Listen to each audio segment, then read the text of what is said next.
I underestimated how much I was like puffing my chest out because I could say like investment banker in my Bumble profile. People give iBankers shit, but like girls swipe right on that shit. And then Yeah, like yeah. girls don't want to swipe right on CEO of nothing. Hey everyone, welcome to another episode of the Yellow Kings podcast. And in today's video, we're going to be talking to Peter Hoyle King, also known as the Lifestyle Banker on TikTok. We're going to be talking about how he grew to over 100,000 followers on TikTok and then why he ended up stepping away from it all. And we're also going to be talking about the crazy quarter life crisis that anybody goes through in their mid 20s. And Peter's is exceptionally crazy. He's worked in various parts of industry, from investment banking to entertainment at Hulu to working on his very own startup, and even ended up working at Clubhouse for a little bit as well. This is an awesome episode, lots of introspection about life, career, our relationship with money, what it means to pursue our dream, and the dynamics that it plays within our family as well. It's an absolute banger of an episode, and I hope you enjoy. Peter Hoyle King. I got you, my guy, with the Yeah. Korean name.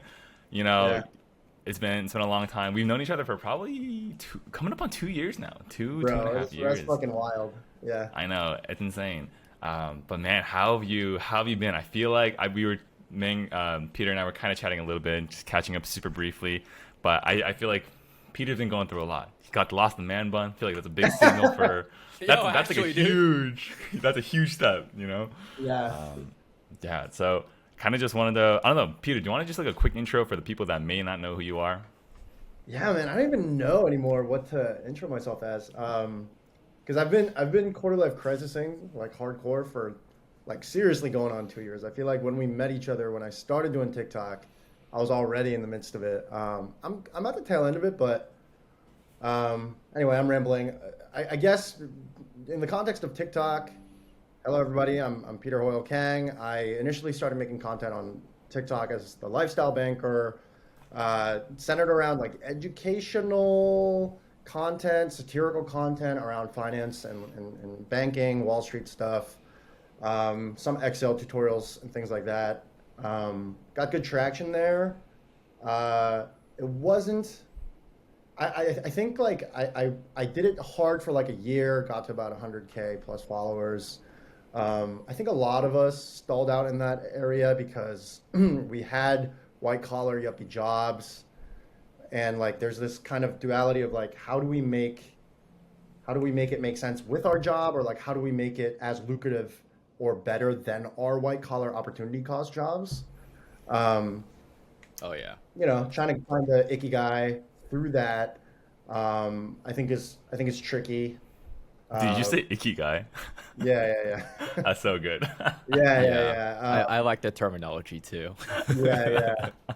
I mean, you guys get it. But yeah, I think I other than TikTok, I've like really experimented a lot in the last 2 years, including taking a software boot camp, including founding a company, including consulting, including freelancing, working for Clubhouse, as you guys know, like working for no-name startups too. So I've done a lot. I've worked in Hollywood. I've worked in Wall Street. Um, I'm now interested in, I mean, a lot of things, but I do want to look at like consumer blockchain and potentially dipping my foot back into entrepreneurship. Hmm. Um, but yeah, I do think content has had this weird love-hate relationship. Not love-hate, but like it's a mixed relationship where I think I want to make content in some way for the rest of my life. It's just too fun. Um, but I mean, you guys are familiar with this. How do you make it make sense? How do you make it scalable? How do you make it not draining? How do you make it fun? Yeah. It's kind of just to cut in there, big elephant in the room is, I guess, for most people, if you grow to 100K followers, people are like, dude, you made it, like crushing it. But you've pretty much you've been on a long hiatus from making content. Where are you in that space?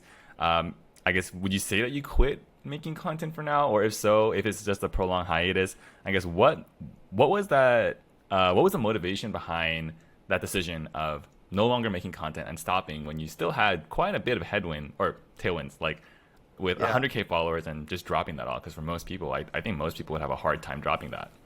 Yeah, yeah. I gotta say, it wasn't like this wise, like intelligent decision.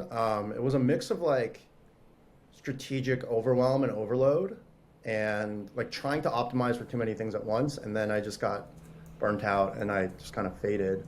I think there's multiple angles to it. I think the emotional side, once you get hooked on the slot machine of the views, I think it can get really draining when the views don't come. And when I started was when like, everywhere you hit, there was just new oil, pockets of attention like sprouting out from the ground. I think like if I came back, I think it'd be easier to level set it like, okay, I don't need to get 6K or six-figure views every video. Like I really remember I had the audacity to, like, I felt entitled to six-figure like views every single video because when I first started, that's how I felt. But now it's like, 3, 4 figures. That's fine. That's not the point of making content like consistently, right? So I think one is like, I slipped. I fell into the trap of like identifying too hard with the dopamine spike of the slot machine, and then it becomes really hard to make content every day, in day out, when the feedback loop isn't coming multiple times a week. But then the other thing is that like I really enjoy making like scripted content is like the simplest way to put it. So like I did a lot of skits, I did a lot of like satire dialogue type of things, and those things take a lot more effort, both in terms of like writing, scripting, filming. And I really like the act of like doing those things. It just so happens that that medium actually isn't the best for short form, for a lot of reasons, especially if you're not full-time. If you're full-time and you go hardcore with it, it can work. But the people that go viral and like grow a following is because they're consistent and they have a fuck ton of volume. And the way to do that is to have a format that you can just like repeat out, right? Like, so a lot of unscripted works, like you can do news because you can just like take whatever headline and give your take on it. You can do man on street and interview people constantly because it's scalable, right? The reaction that you get from each people is scalable. Or you can do Excel tutorials, right? Because there's a ton of Excel stuff you try out. But what I really was passionate about was like, how do I meaningfully critique Wall Street culture and recruiting while like teaching like mindful career decision making and networking? And I think looking back, I think like what I should have done is like lean into what TikTok is good for, which is distribution, and just lean into it being a two-dimensional, flat, like less substantive medium. And you can still create a lot of value and then migrate people to other platforms like YouTube, where you can do more long form, nuanced discussions. And like, that's why you guys are doing this, right? I do think that requires like a level of commitment that I was like trying to have the cake and eat it too at that point when I fell off. And I think I was trying to like do too many things at once. I was trying to be a viral content guy and like stroke my ego at the same time as I wanted to be true to myself and not do Excel content and do like cool, interesting, substantive commentary content, while also, not being a full-time creator because I didn't have the financial means to do so. All of those things kind of came to a head, and I did none of them to the full extent. And I would say I quit for a little bit. And then I was giving myself shit for not making content. And then I was like, then that's why I developed this like weird relationship with TikTok and content of like, every time I saw TikTok or saw short form, I was like, fuck, I should be doing this. And I'm not, I'm a piece of shit. And then I just like didn't want to touch it. And then it's been like almost a year since I stopped giving myself shit. I think it's been like 18 months since I really made content like consistently. Mm-hmm. Yeah.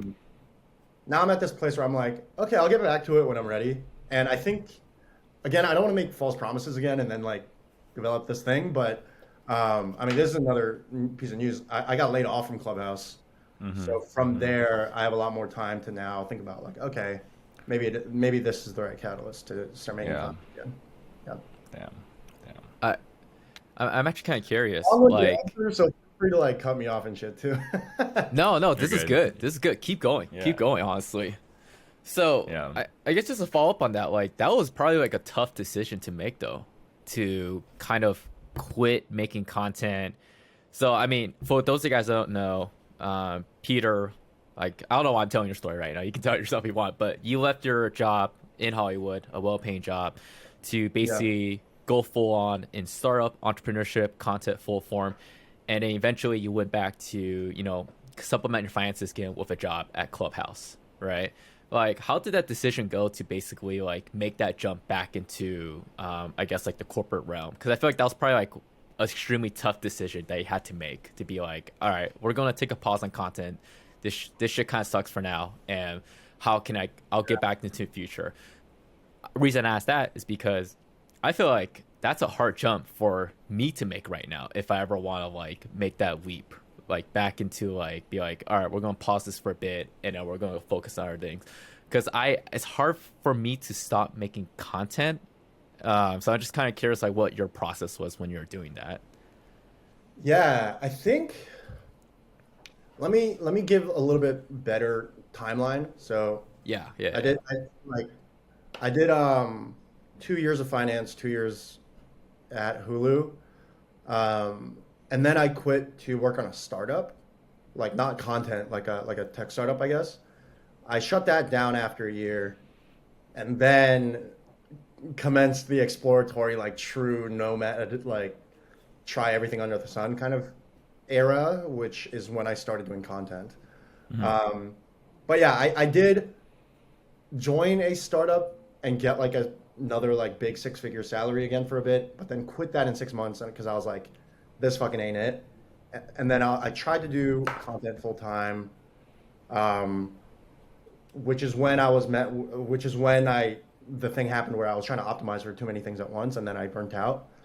And then, so at that point, the decision to stop making content and go back to Clubhouse was like less so like, I think you're making it sound cooler than it is. To me, I feel like I really like tucked my tail between my legs and just kind of like did what I had to do. I think a big thing was like, because I already had a year of starving entrepreneur, like I had depleted my like savings and my all my like, yeah, all the bonus that I got from like Hulu, the savings, like I was going into the red, and it felt odd for me to be spending like LA rent doing this like entrepreneurial thing, or doing this content thing, when I really could be doing it at home, like in my parents' place in Jersey. The stigma of going back and living with your parents, one is like, who cares? But two, like it was lessened because during COVID, everyone kind of did that. And then I think I went to back to Clubhouse because to me, I realized like I could get a lot from the structure, the money, and like kind of post-rationalization, but like to me, like maybe going to a social media company I thought would be pretty synergistic with making content, even if Clubhouse is just audio. And I do think that was true. But what happens is like personality wise, once I get into Clubhouse, I don't do this thing that I wanted to do, which is hard cap it, be a B plus mediocre worker 40 hours and then spend 20 hours doing content. No, I like go back to my roots of like working 60 to 80 hours, trying to be a, diehard, worker. And like, I did do that, and I did get, like my learnings, my increased scope, my recognition, my raises and stuff like that. But ultimately, like, if I went that hard on content for the last year, I probably would, easy to say, like maybe I would be like more wealthy, more lucrative, more successful, more happy. Because a lot can happen if you just like put your head down and grind on content for a year, But I think I still did the right thing. I met a lot. I made connections in like VC and SF Tech, and then met a lot of like creators too. And I feel a lot more equipped to lean back into entrepreneurship, whether it's the VC route or like the bootstrappy like content route. And I have a lot of ideas I'm tinkering with, but does that answer your question? Yeah. I think big thing is I needed money and the structure, and like I needed a break from like being an entrepreneur, whether it's you're a CEO getting money from VCs or you're like a content creator. I say as like being Rambo in the woods with a machete. Being in corporate America is like hard. It's like you gotta. It's like you're a race car, or it's like hard because you have to drive uphill in like an air conditioned, sports car. Like that. Yeah. That's the way that like corporate America is hard. You know. Was it So was it I just weird? wanted to be in an air conditioned. Yeah, it was so weird, dude. Well, going back and Um, finally getting like the infrastructure and everything, because like before then, yeah, so you went from like super nice infrastructure, big investment bank to like super scrappy, and then you probably weren't used to it, right? And then went back again. It's like, wait a minute, I have a team that can do that for me. And granted, it was a startup, but I assume like Clubhouse, they had like millions and millions of funding. I'm pretty sure they're hiring like crazy for a time being. yeah. Clubhouse has a fuck ton of money. Yeah, dude. It truly feels like I went into the wilderness and then came back into civilization. Um, like if you're doing a startup, if you're a creative entrepreneur, if you're like a startup guy, like I was doing everything from like collecting receipts and invoicing and like filing legal papers Yeah, to like to trying to hire contractors to like user interview, like everything, right? Setting up our email login password.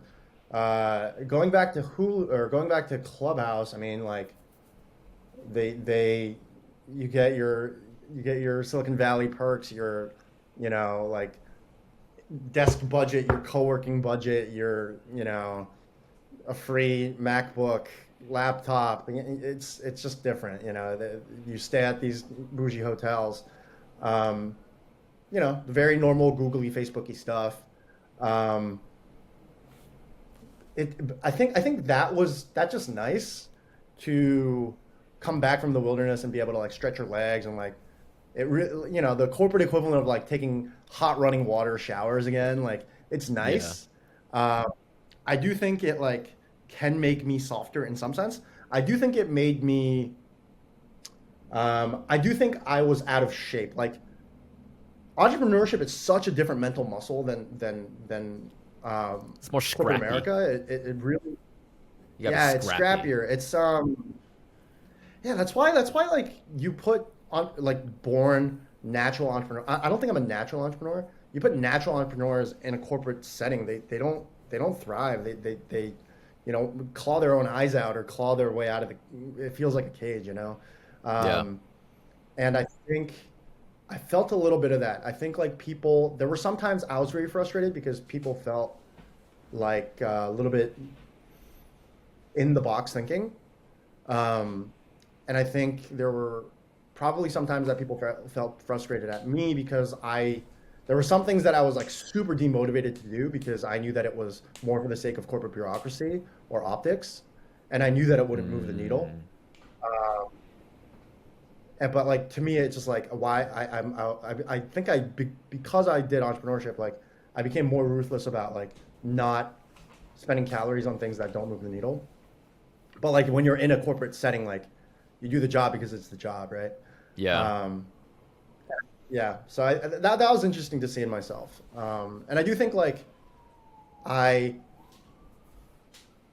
I got scrappier, but I probably lost discipline being like a starving entrepreneur because like you can like work on your own schedule and like do whatever you want to do and like I feel that. not you don't like shave to go to work or anything, Yeah. Did you? So overall, did you enjoy your time at Clubhouse? Like, what Uh, was looking back? You know. yeah. So Clubhouse, I started last June or last April. I was laid off like right after my 1 year mark, so that's nice. I got You're my like, vesting. like my vesting cliff. Um, Yeah. and yeah, I mean like they did disclose like the layoff email, like publicly, and like I think like what I can publicly say, like they did give like a very generous like severance package and like yeah, all that stuff. Um, I net super great experience.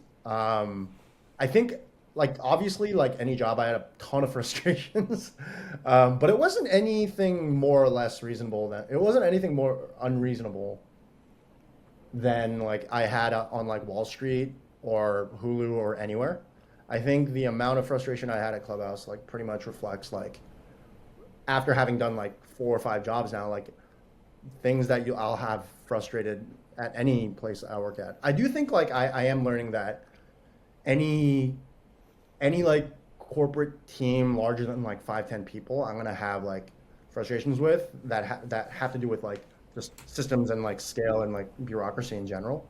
Um, but yeah, I think the reasons that Clubhouse really, really were a win for me is that like one, like the Silicon Valley connections that I made there, I think are fucking dope. Um, and like it's really random that they hired a finance guy for a company that was that early stage because they had the funding to do so. And then I was able to transition to like biz ops and strategy midway through. So I was doing a lot of like stuff closer to product strategy, user testing, user research, hiring, like people ops, like jack of all trade stuff. So I was trying to, I'm always trying to create like a generalized MBA learning experience without getting an MBA. I'm not a huge fan of trying to get, I don't think I would go get an MBA. No hate, but not for me. So I think I got that. So I'm super happy with that. And now if I go back to corporate America, I can recruit as, hey, I did biz ops and strategy for Clubhouse, versus like, hey, the last thing I did was finance. Like that really closes my recruiting pool. But now there's a bunch of stuff I can talk to if I go back to corporate America. So what happened is that they laid off half of their workforce, from about 100 to about 50. I think I can say that. Long story short, like the company, I mean, if the company was explosively still succeeding, they wouldn't have done that, right? Like it's not a Right. money thing. It's that they need to get smaller and like really figure out like how to make their core product work. So yeah, they slimmed down. I think it was the right call. What Yeah. what are they doing right now? So- What's like their current focus? Clubhouse. Yeah, they Do- have something else in the works that I can't talk about, because they're gonna like, tinker with it, make it work, and then like bam, like launch it. So I can't talk too much about that, but yeah, they're working on like a relaunch of some sort. Can I say that? Yeah. I don't- yeah. Got it. So, I think there's a couple things that I wanted to kind of ask you about. So, you were saying that you don't feel like you're a natural born entrepreneur. And I think this is a topic that both Andrew and I have talked about a lot, about how hustle porn, productivity porn gets us so drunk on these stories of founders making it big, quitting everything, and becoming a starving entrepreneur. Do you Yeah. feel like did you drink that Kool-Aid? Do you feel like it definitely influenced you to kind of put yourself through, I mean, for lack of a better way to say it, like a really difficult and like some would argue kind of like dark time of your life where you're like really struggling just to like scrap everything together?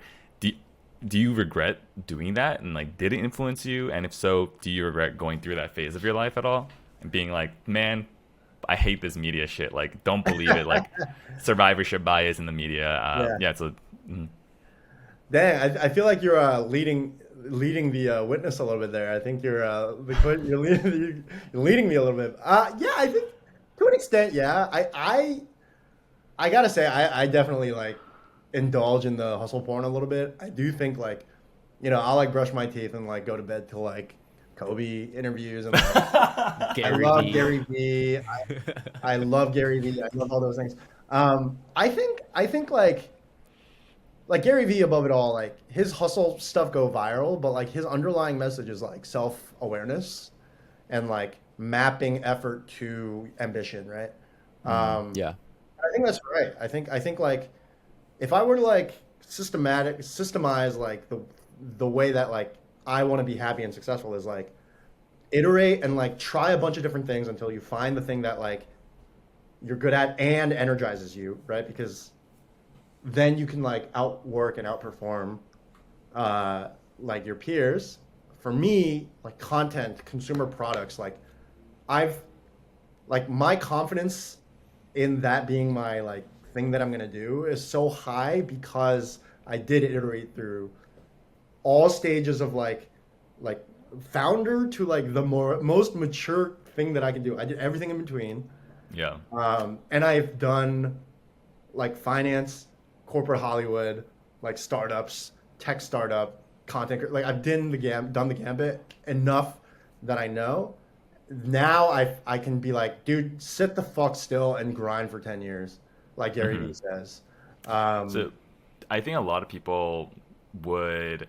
I think I met a couple people where similarly in the beginning they're like, I'm all in on entrepreneurship. Then they go through the ringer, they kind of get chewed up and spit out this like crazy entrepreneurship world, and at the very end they come out realizing like, man, this isn't it for me. I'm done. Like this is overrated. They like the idea of being an entrepreneur more so than actually being an entrepreneur. Where do you see yourself on that spectrum? Do you feel like you were chewed up and spit out, or are you still pretty motivated to get out there? I'm still pretty motivated. I think like, yeah, let's segment your question. I think hustle porn is real. I do think that there is merit to some school of thought of like grinding and working a fuck ton hard if you really want to achieve something great. I don't think that is bullshit.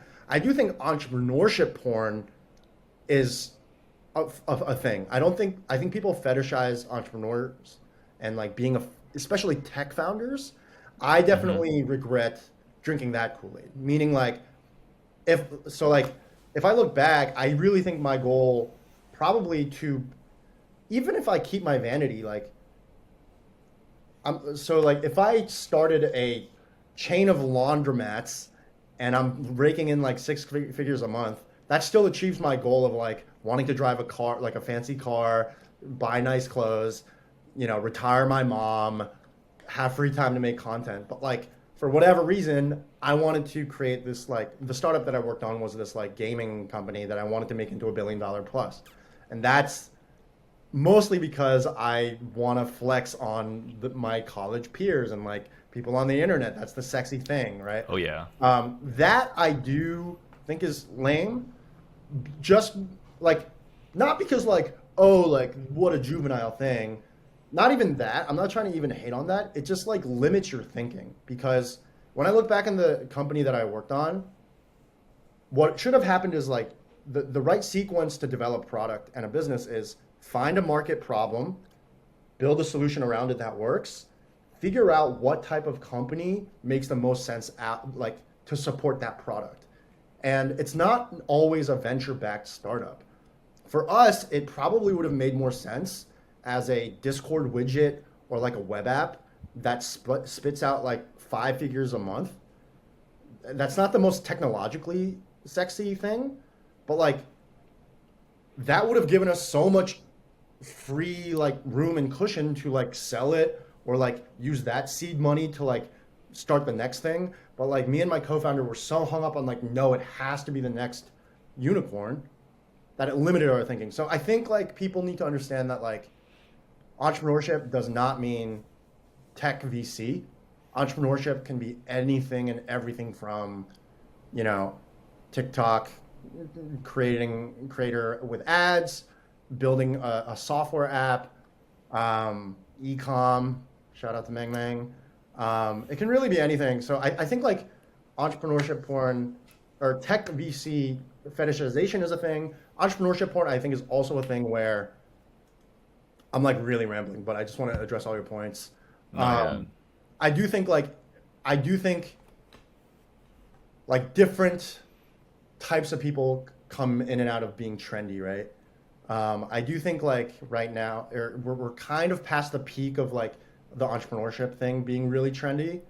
I don't think most people realize just how fucking hard it is to be an entrepreneur. It's literally like it's easier to be LeBron than it is to invent the next basketball, right? Like you know what I mean? It's just like there's more infrastructure. It's laid out, and like yes, it's fucking hard to be LeBron or the best banker analyst or the best engineer at Google. That's really hard, but it's infinitely harder, in my opinion, to invent and scale the next Google or the next basketball. That's how I think about it. But the thing is, like, the other way that Gary talks about it is like, if you're the 500th best NBA player or basketball player, you're making like no money. But if you're the 500th best entrepreneur, you're the CEO of a Fortune 500 company. So I think that's why it kind of makes sense, like from an economics perspective. But or that's the trade-off. But yeah, but to I'll stop fucking talking, man. I just keep talking.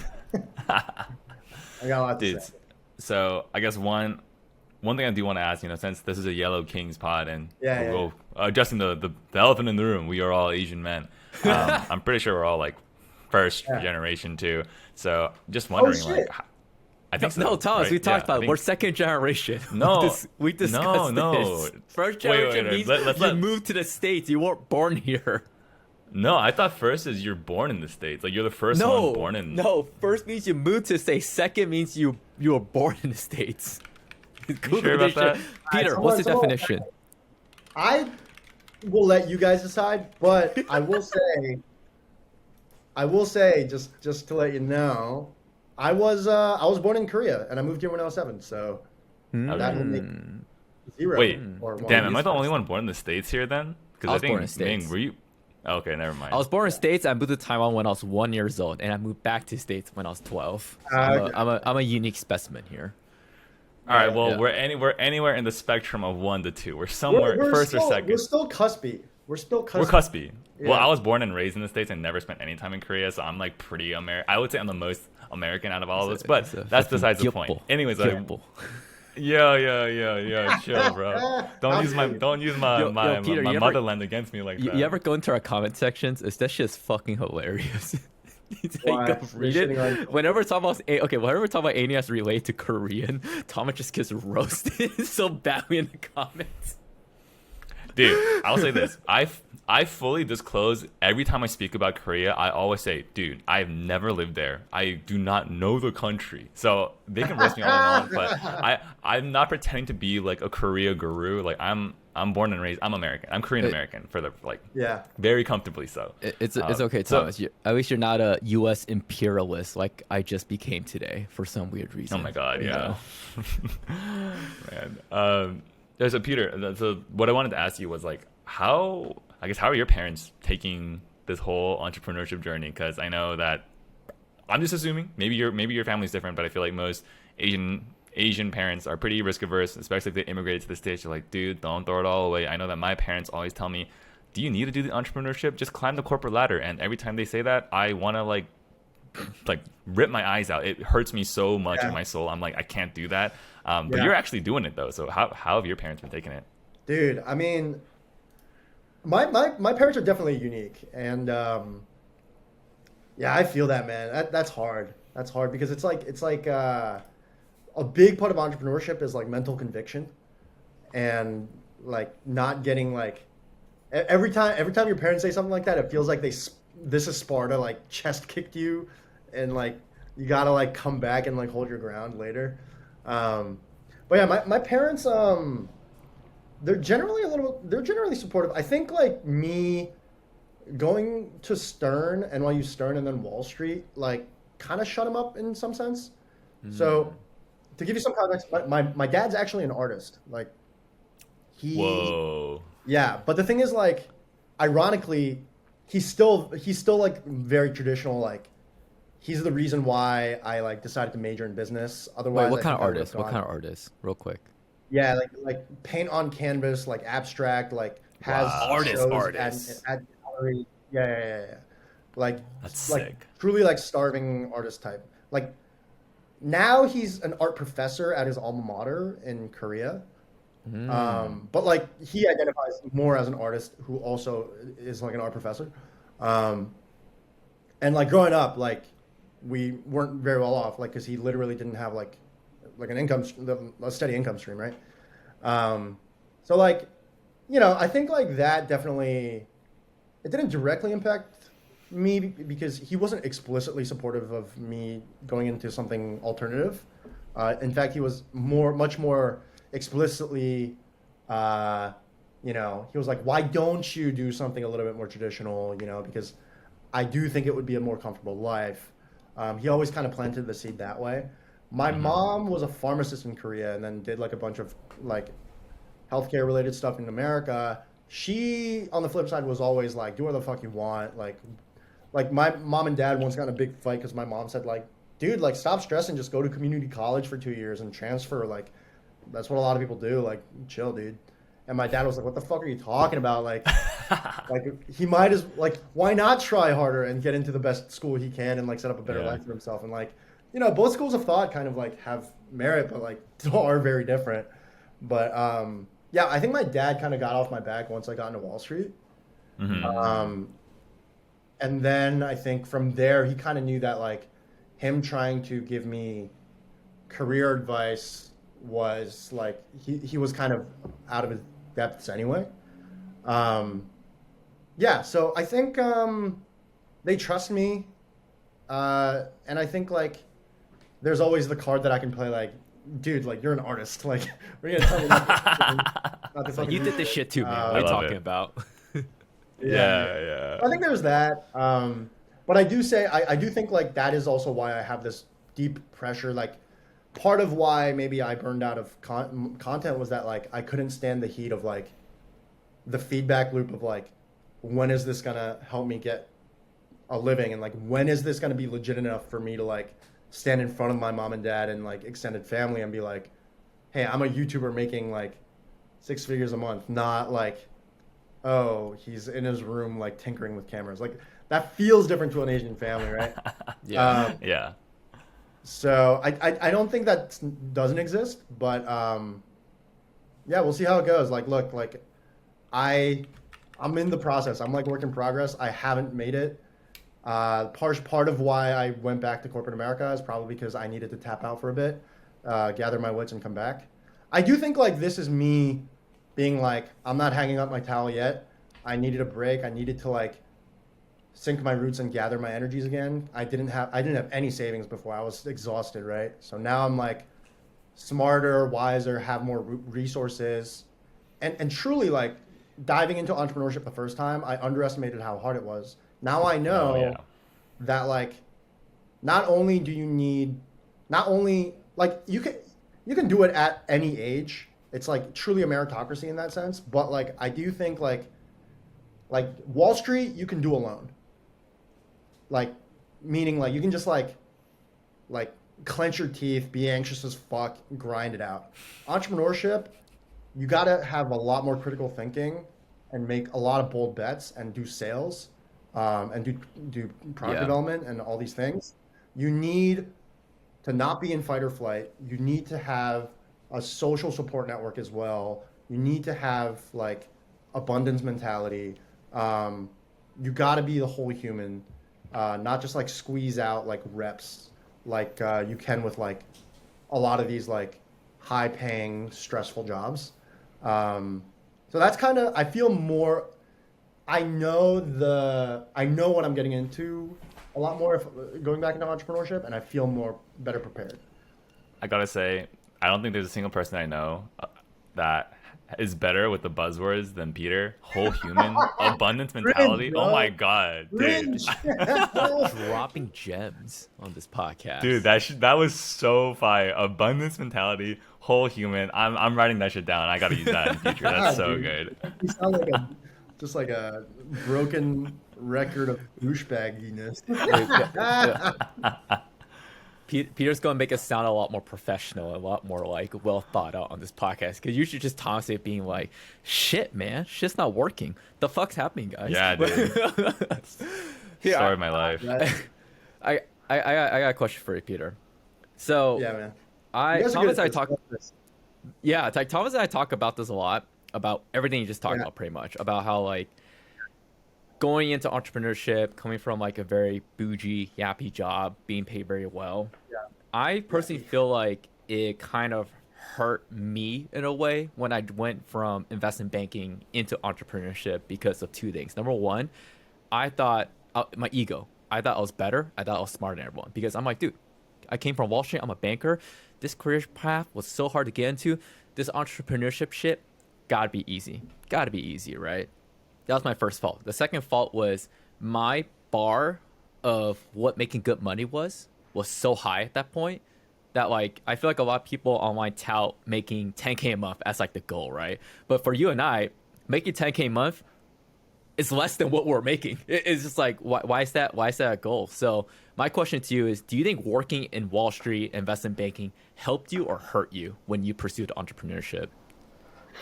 Ooh, that's a great question. I think it hurt me. Let me think. Because Wall Street, it does teach you like certain things, right? You learn how to work hard, you Yeah. learn how to do other things, but overall, Yeah. do you think it was beneficial or do you think it actually hurt you? I think in the short term, it hurts you more than it helps you. I think because like the stuff that like Wall Street would really help you with is like a little bit later when you're like raising money or like doing like directly it would be like when you're selling the company, like raising money, doing M&A, biz dev. Yeah. I do think like if you if you went into banking, but right before going into banking, you didn't do banking, you still have a lot of what I'm thinking about. You still have like, high work IQ, EQ. You still have like drive and ambition. You still have like analytical thinking. So all those things, I think are very important to be a successful entrepreneur. I just don't think like you necessarily need to have been a banker to have those things. I do think being a banker, like does a decent job of just in terms of intensity, showing you what working hard can look like. If you can work as hard as you do in banking, but as smart as you need to be as an entrepreneur, like that, then you might really have a good shot at being a winner.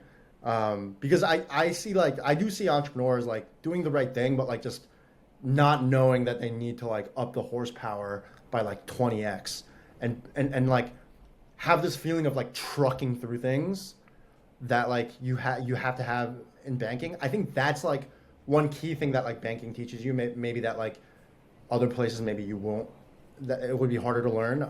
Like some people naturally have it though, and it's impressive when you see that in young kids.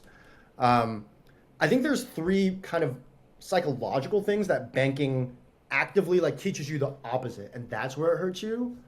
I think I wrote this down because what you were saying was so good. I think one is patience, one is ego, and one is like the third thing is like the most complex one, and it's like kind of a linear. I don't know how to say it. Like it's like linear returns versus weighted returns, or like thinking about like Weighted average cost it's like capital. yeah. I'll come back to that one. I don't know like a pithy short way to describe the concept that I'm trying to talk about, but patience is self-explanatory. All the way K through 12 through college through banking, you get promoted every year, you get a raise every year, you get a feedback loop every year. Entrepreneurship, like you said, if you make 10K, that's huge because if you grind for 10 more years, that might actually in reality turn into like several million in wealth and like financial freedom and all those things. But like you just need to have the patience. And if you're trained on banking, like bankers are not patient, right? And Yeah. in fact, it's not just impatient, it's insecure. If you don't get a feedback loop immediately, they're insecure. They feel unsettled. I certainly did. Second one is ego. I underestimated how much I was like puffing my chest out because I could say like investment banker in my Bumble profile, or like my LinkedIn had like banking on it. Like it feels sucky to swipe going from like, look, people give iBankers shit, but like girls swipe right on that shit, and then Yeah, like, yeah. girls don't want to swipe right on CEO of nothing. Like Yeah. CEO of like- lifestyle banker on TikTok. Come on, man. Give yourself more credit. Give yourself more credit, my guy. All right, Yeah. I'll swipe Look, right on you. I'm just using that as like an example though, like a Yeah. very That's a clip right there, by the way. an easy example that people can resonate with. But like confidence and self-worth and like that bleeds into like your energy to like do good work every day, and like show up ready to produce. And being an entrepreneur, not having not having like daddy, like a Fortune 500 daddy behind your back, you don't realize how much you've been relying on that for your confidence until it's gone. Oh yeah. And I think if you think you're hot shit, but you've never not had a daddy behind you, I think it's worth the experience of like truly going into the wild without that, just to see how much of the real shit is you and how much of it is daddy. Because that'll make you come back to corporate America and stop like, man, my boss MD is the worst. Like, it's part of that. Like, you're doing it for the daddy having your back. Oh yeah. So that's ego. The last part I think is like truly what like I really think there are. It's so hard to get how much of a bubble corporate America keeps you in versus like entrepreneurship is like the wild. And I think it's probably like as a civilian, I don't know what it's like to be in the army, right? I really think it's that kind of gap. Like I think like there are civilians and I think there are like people entrepreneurs. Like I'm not trying to pat myself on the back. I think like if you take people that have never worked at like product market fit stage startups and like try to solve it, like they don't get how scrappy and how like innovative and out of the box you need to be to like make things happen. I think like people don't. I'm trying to give an example. Like I remember one time I caught up with a friend that was doing PE, and like I was telling them like, hey, like I like incorporated. I'm like doing this. I'm like raising money, and they like asked me like, how did you know how to do that? And like that really stuck with me because I think that's the whole thing, right? Like we're so, as bankers, we're so trained to look at the answers to the test on the back of the worksheet, memorize the 4 permutations of the questions on the test, and then like just do those things until you get close to 100 as possible. But the thing is like entrepreneurship is like getting 10 out of 10 questions right, or 9 out of 10 questions right. Entrepreneurship is like there's a million problems. You get to pick 10 problems to solve, and nobody solved them before. Some of them, if you solve them, you get no money. Some of them, you solve them and you become a millionaire. And you don't know which one. Okay, like it's so different, right? It's such a different sport, but it's so fun. And the rewards are so much better, right? But you just got to be smart about it is all. And I think that's what I mean by like linear versus like weighted thinking. I think like bankers, like bankers come in and make a decision. They want to do like a TAM analysis, and it's like the last thing you should be doing. Consultants want to come in and they want to put a deck together and do like a SWOT analysis of like the pros and cons of doing decisions.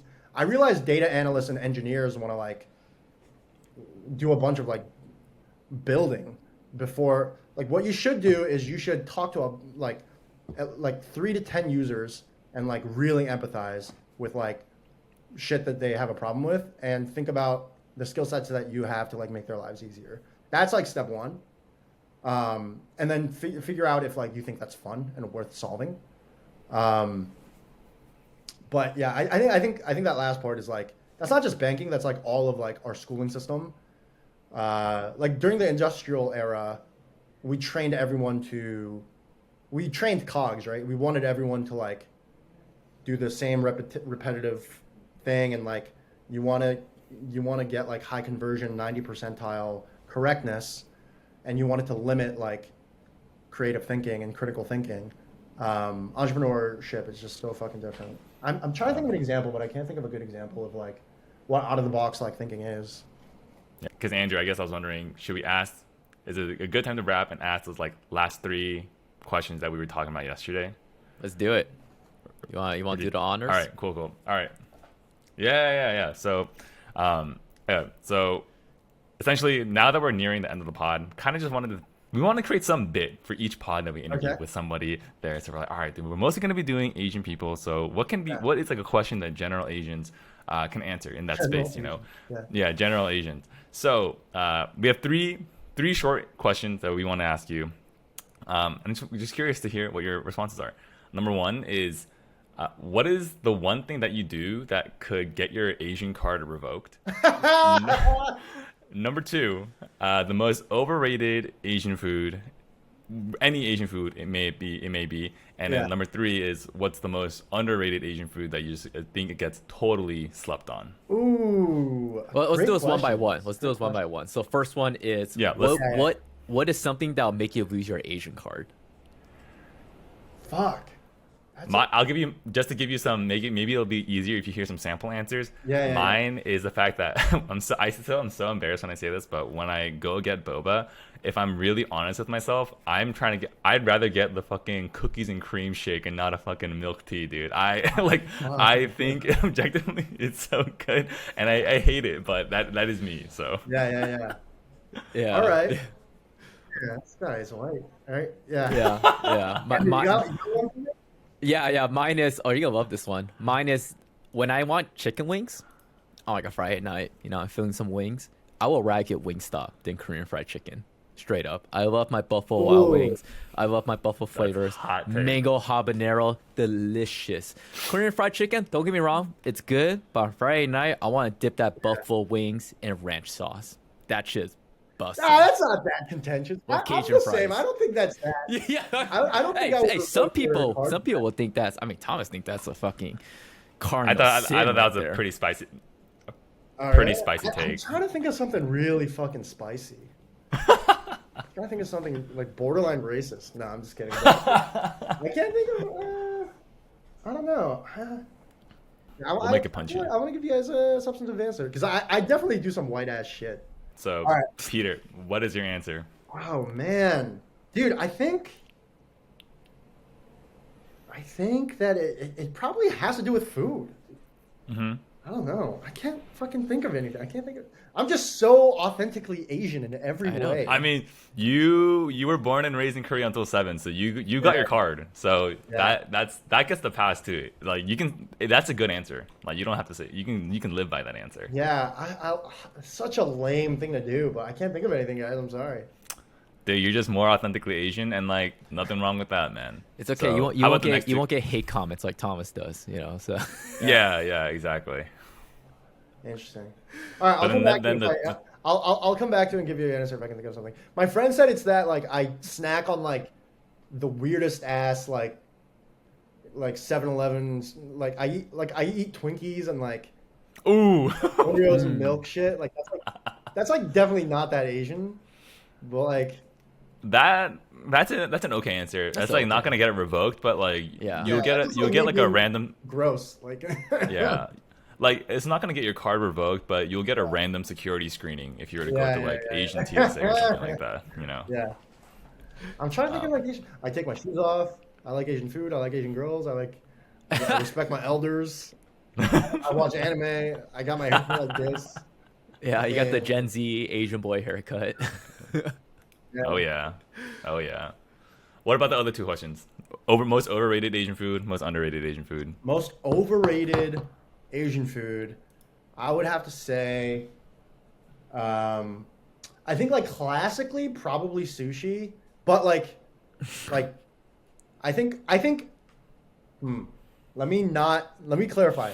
I think good sushi is correctly rated, but I think I think most people pay way too much for like mediocre sushi. I can agree with that.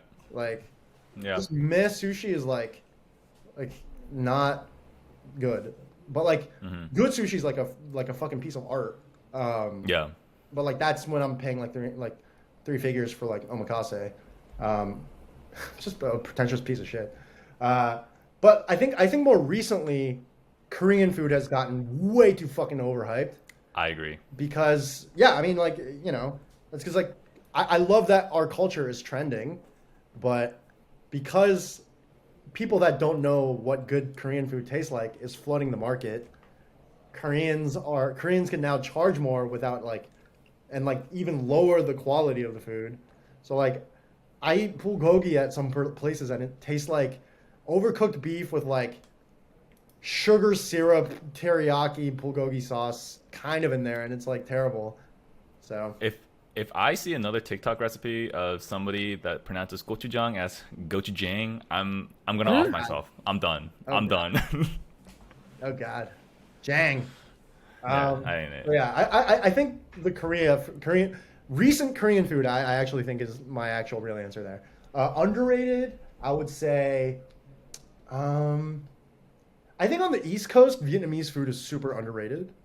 West Coast, I realize like people know Vietnamese food. Oh. And I think like Korean stews, I think are really underrated. Ooh. I think Korean broths and stews, that's a whole like world of like so many different Korean stews to like explore, but like that hasn't picked up any heat versus like Korean hot dogs, Korean like tteokbokki, Korean bulgogi, you know? So I think Korean stews are like super underrated still. I got a question Yeah. for you, Peter. Would you go Okay. to a restaurant and get that $24.99 Buddha jjigae? Ugh, I have, but when I'm drunk, like Dude. when I'm drunk, I'm like getting the watermelon soju and the budachi. Like, it's like literally like someone's leftovers in a pot with like $2 ramen. Yeah, plus tip, give it to me. Bro, you see me order putejjigae in a restaurant. That's a cry for help. I'm not okay. I'm clearly not mentally okay. So Nah, I've done it. I've done it plenty of times, man. It's you know. Yeah. it's one of those things where you're embarrassed that you order, but you still do it. You know. Yeah, but if you're fucked up, man, it's yummy. With some It's friends. pretty Yeah. That's true. That's true. That's true. Yeah. All right, man. Well, Well- thanks for coming by to chat. And I know you got to head out after. Yeah, Andrew, you want to wrap it up? Yeah. Well, guys, that wraps up another episode of the Yellow Kings podcast. Big shout out to Peter for coming here on this podcast. Some of you guys may know him from the investment banking days. Me and Peter have known each other for like 2 years. 2 years at this point, right? Almost 2 years at this point. So Yeah. honestly, dude, super happy you were to come on. Like, this was very insightful, very fun. And we'd love to have you on again just to chat, talk more about life, entrepreneurship, everything else. But yeah, for the audience, let me know if you guys have any questions about what we're talking about today. What's your experience of entrepreneurship? Did you guys succeed? Did you guys not succeed? Are you guys still in the shithole? Do you guys even want to do entrepreneurship? But leave some comments, send some DMs, and we'll see you guys all very soon. Peace.